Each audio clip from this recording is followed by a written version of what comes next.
What's up, y'all? Welcome back to Tammy Talks, or if you are brand new to my channel, welcome. We are here today to talk Black Ink Crew Chicago, Season 7, Episode 1, Ready to Reclaim Our Time. It is wild to think that Black Ink has been on for 7 seasons, Chicago at least. It doesn't feel like 7 years, but here we are. If you are brand new to my channel, thanks for stopping over. Be sure to hit the subscribe button. Thumbs up the video either on your way in or your way out, whichever works best for you. Leave some comments below. Share. Tell a friend to tell a friend to do what? Tell a friend. So, all right, let's get right to it, y'all. This season, Black Ink. Personally, I feel like the Black Ink franchises have run their course, mainly because they've gotten away from like the core of what we were watching for. A little bit of drama, a little bit of tattoos. There has to be some meshing of it. And Black Ink Crew Chicago specifically has just turned into a shit show for lack of a better term. But hopefully, now that the Lilies and the Bellas of the show are gone, hopefully there's gonna be some good balance. We see this season that the main people are Ryan, Don, Phor, Charmaine, and Kit. Kit now lives in Chicago, um, permanently. Well, I guess you can say. But she is like made Chicago her home. She is out of New York. I think she's originally from the DMV area, DC. So Kit is now on here. It's weird because it's like her jumping to franchises just seems kind of weird. But all right, here we go. So the episode starts off with Ryan's birthday. So we see everybody on the rooftop, probably of Ryan's building, where he has his high rise, and everybody's dressed up, and we just see everybody kind of greeting each other, doing pleasantries, typical. This is the first episode back type of stuff. So we like the characters are kind of recapping like what they're doing and what's gonna happen this episode. So Don tells us that he is now a bodybuilder. He took all the energy and stress and stuff that he had dealing with Ashley and dealing with COVID and focused it into bodybuilding. We saw this play out on social media, how much weight he's lost, how toned up he got, all of that good stuff. We find out that Kit is now a main character, and that during COVID, she launched her beauty line with her makeup brushes. I actually know somebody that ordered her makeup brushes and bought them, and they are extremely soft. So, I want to get some. They're pretty, so I definitely want to order some. But we see that Kit was working on that. Charmaine called her and asked her to come and be the brand ambassador for Second City Inc. We know that Charmaine had her baby. She had little Nola. But we also found out, again, from the blogs, which is kind of the problem with reality TV. We kind of know everything already. But because of the blogs, we know that Charmaine's father has stage 4, I think it was colon cancer. Um, which really, really sucks for her because, as we saw last season, her mother just passed away, I think maybe a year ago in like real time from the moment that this is happening. And then we see that Phor has a baby on the way. So before COVID even hit last year and like shut everything down, Phor moved to Dallas to try to further his music career. He met Nina, who is his baby's mama. He said they went from business to pleasure, and now they have a baby on the way. So and then with Ryan, we find out that Ryan's story, the arc, this entire season is going to be more than likely involving that drama he had where he was sleeping with his best friend's baby mama while his best friend had cancer or something like that. We really saw that play out in the blogs. That was a huge scandal for him, for the show. Um, if the show was on while that was happening, they would have had through the roof ratings because people watch reality TV to kind of find out like exactly what's going on at the time. So when stuff is like kind of live rolling like that, it works for them. But this happening like months later, maybe almost a year later, we'll see what happens, but we're gonna get more in depth about it. So we find out that Kit, well, we know that Kit is back at Second City Inc. as the brand manager. So she walks into the shop. It looks desolate. No one's there. It actually looks kind of like tussled through. To be honest, it doesn't look like pristine and anything like that. It looked like they just ran out from last year during COVID and just left the shit there. But we see Prince is still working. He's tattooing on a girl. They have this mural of Fly on the wall, as we found it in the blogs as well. Fly died last year. That was a big to do. So it went from someone saying initially that he committed suicide. Then people were saying that Bella killed him allegedly, that Bella killed him because they were dating at the time and they were arguing. Then it turned into he had the gun and accidentally shot himself. So it was a huge, huge deal. Nonetheless, rest in peace to him. So they have this like really big mural that Prince painted of him on the wall. Charmaine is now the midday host of, she's now the host of a midday show on WGCI in Chicago. She's working from home because of COVID. You know, maybe people didn't know, a lot of radio hosts were actually working from their houses. And it was a lot of Skype and a lot of stuff going on. But a lot of these people were working out of their homes, just like the rest of us that work in offices and stuff like that. So we see her dealing with trying to be on air while her baby and Neek are, playing around and kind of having fun, like eating or whatever. So she's trying to get used to like kind of adjusting the noise with making sure that she sounds professional on air and different stuff like that. She gets a call from her father, who tells her that he's getting ready to start chemo. He's gonna have chemo for 2 days straight. Charmaine actually went down to Louisiana, got her dad, brought him up to Chicago where she was, so that she could be closer, he could be around some family, all that type of stuff. Charmaine mentioned on Instagram some months ago that she has family both here in Milwaukee, where I am, here in Milwaukee, and then in Chicago where they are.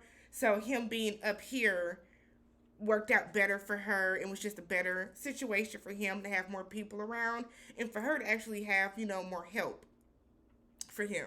So then we get to Phor's baby shower. This episode moved so incredibly fast, y'all. Like, I felt like every time they turned ahead, it was like, this was happening, this was happening, this was happening. It was like they took all the blog stories and pushed them to the front of the season so that everything that happened throughout the rest of the season would kind of be fresh and new, which I guess on one hand works, but on the other hand it's like, okay. So Phor is at his baby shower, and Don and Ryan are talking kind of like, we don't know what their relationship is.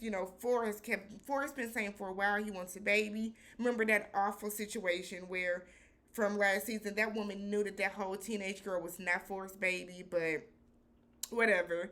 So they're like, we hope that Phor is just kind of ready for this and for how their relationship is going to change.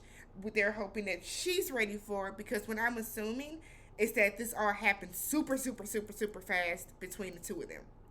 So the guys are all talking, and Phor mentions how he don't want to be in a delivery room. Y'all have your own opinions on Phor. I'm not going to say anything, but it's kind of weird that he was like, I don't have to be in the living room, I'll just be on the outside. And Ryan and Don were telling him, no, nigga, have your ass in the room, because one, she's going to use that against you, and two, that's just going to be something you're going to regret. You don't want to regret not being in the delivery room when your child is born. So then again, another quick cut, and Don is in the ER, which we saw play out on the blogs. A lot of people at the time were saying that he was on steroids, allegedly, which, no one knew what was going on, but it was like breaking news in Black Twitter, Black Instagram. I'll say breaking news for us, that he was in the ER. They said it was heart troubles. He's saying that he was working out, and then all of a sudden his chest got tight. He couldn't breathe. He thought it was a heart attack. But he said once he got released and in his confessional that he his body got some virus attacked his body. Okay. Okay, now. If that's the story you want to say, you want to stick with, okay. That does not sound like it makes a lick of sense. But I'm a rock with you. I'm a rock with you. So, but Don mentioned that he does not trust doctors, and he now feels it's time for him to get a physician. That is a very big problem in the Black community. And I'm in school, and in one of my classes, we are actually discussing that this week.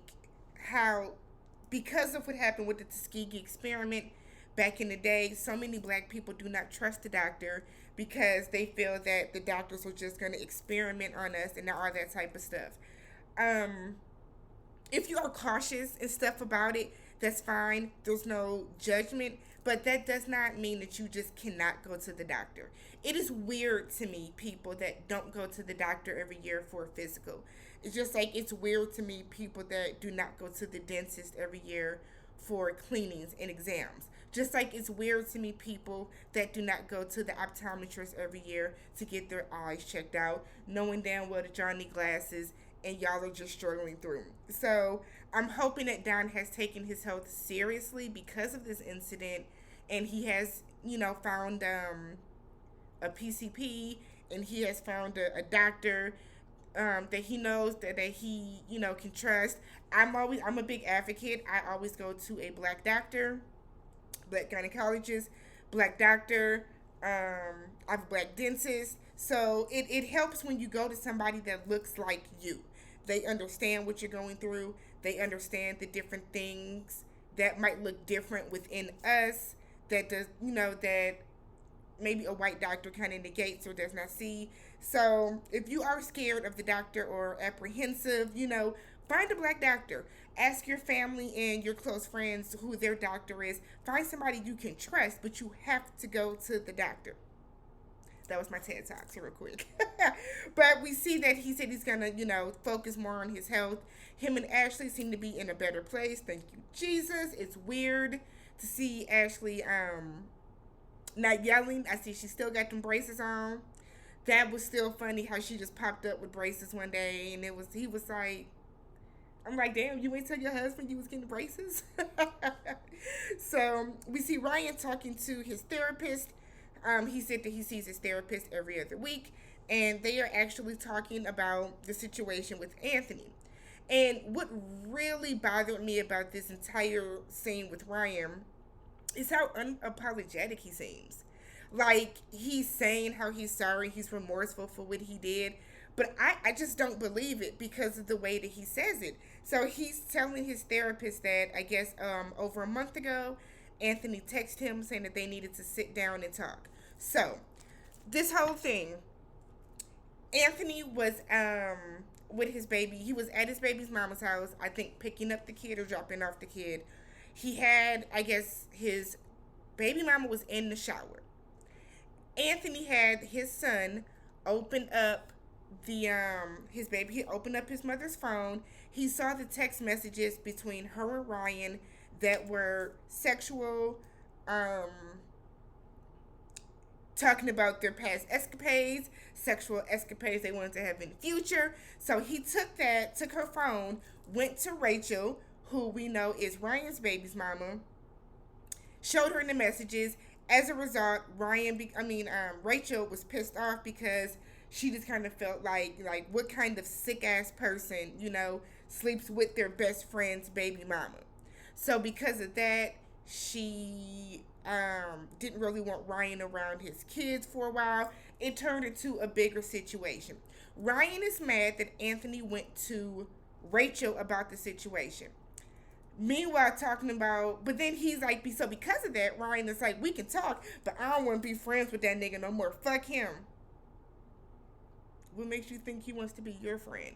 See, we be blinded by Ryan's good looks and, his soft curly hair, but Ryan is one of the ultimate fuckboys, and Ryan has shown us who he has been since the beginning. You know what I mean? Ryan, every season, he has shown a different tendency of his personality that just makes him unattractive because of that. So his therapist is kind of like, you can't be mad about, consequences that came as a result of your actions. So Ryan agrees to meet up with Anthony. Um, he agrees to meet up with Anthony just so they can kind of clear the air, because Ryan is realizing that him being mad at Anthony doesn't serve him, doesn't aid in his purpose in life, pretty much. We see Don and Phor are out talking, and Phor and Nina are already having issues, and Phor is ready to run, saying he rather co-parent with her than them be together and be miserable, because Nina, the baby mama, is ready to, settle down. Phor doesn't want to settle down. I think they are now engaged. I think we saw that play out on Instagram. But Phor doesn't want to settle down. He's not at that maturity level yet. Phor wants to be a fuckboy. He wants to be able to sleep around and do whatever, which is weird that he wanted a baby in the first place. And that's why Don was like, there's no more, coming home 1 a.m. in the studio and all that other stuff. Nigga, you got a baby. That changes things. That changes things. Um, Ryan gets a tattoo, a big ass tattoo of his mom's face. I have never saw it for Ryan's mom. I feel like she constantly perpetuates his bad behavior. She backs up all the fuckboy shit that he does. She defends and makes excuses for a lot of the flaw shit that he does, and kind of blames other people for Ryan's shortcomings. When in fact, like, your son be the problem. Your son be the problem. So we finally, at the end of the episode, we see Ryan sitting down with Anthony. Ryan is mad, like I said earlier, Ryan is mad that Anthony went to Rachel, and he said that Anthony did that because Rachel was the only person. He said he knew that going to Rachel would be one of the only people that could hurt him the way that he hurt Anthony. And so Ryan is pissed about that. Instead of him acknowledging, you know what, I caused this shit. This is because of me. Ryan, on the other hand, like, doesn't see it that way, and is feeling like, well, you could have went and talked to anybody else. Why'd you have to go to my baby mama? That messed up my family shit. And then he said he wasn't trying to hurt him. Oh, I wasn't thinking about our friendship. I wasn't thinking about that, but you tried to hurt me. And Anthony was like, well, I'm a logical person. I went to talk to Rachel. She's the only person I could talk about, this with. And I understand what Anthony is saying. He knows Rachel. They both know Ryan. So Rachel knows the type of relationship that Anthony and Ryan had. She knows their friendship. She knows the history behind it. They both know Ryan as a person. So him feeling like she's the only person that he could talk to about makes sense. It does make sense. But to Ryan's point, it was petty. It was petty. Anthony did know what the hell he was doing, right? You knew that going to Rachel would drive a wedge between them even more, and you wanted him to hurt in the same way that he hurt you. Ryan, that is just a reaction to the action that you made. I just don't feel like Ryan does not have room to be mad about this. So then Anthony tells him, well, I'm a logical person and someone that thinks logically, and Ryan yells that I'm not a logical person. And now he has the audacity, to be mad. Are you serious, Ryan? What? And then that's how the episode goes off. We get a preview through the rest of we get a preview for the rest of the season. It seems like Kit is now messing with old boy that was just his friend from the UK. We see them frolicking on the beach, but then we also see Kit get into it with Charmaine. And then we see, I guess, the cast, like, not just both tattoo shops, but the cast, the crew. Ryan is like talking to them, and it looks like he gets into it with Kit. This is my thing to Kit. I like Kit. I follow Kit on Instagram. I think she's a decent follow. She's a good follow. But I just don't see her purpose on the show. And I say that because she never has a storyline that does not involve the show. So we see Charmaine's life. We see Ryan's life. We see Phor's life and Don's life. We don't see anything about Kit. The most we have seen about Kit was her mother's funeral. We don't see anything about Kit that does not directly involve the show. So it's kind of like I guess I just don't see the purpose of her being on here. It's like everybody's always mad at her. She's always beefing with somebody. So like y'all gonna have to give her a storyline or something, something. But I feel like Ryan. I feel like they argue too much for them to have not been intimate. I will say that. Like, and I feel like every season that we see them on, they get into it in some capacity, and now it seems like he's mad at her for something, and he's calling her a goofball and all this other shit, and it's like, you're so mad you have to be escorted out? What is going on? That's Black Ink Crew though. We'll see how season 7 goes. I'm Tammy. Again, subscribe to the channel, like the video, leave some comments below, share it, do all that good stuff, and I will catch y'all next week. Peace.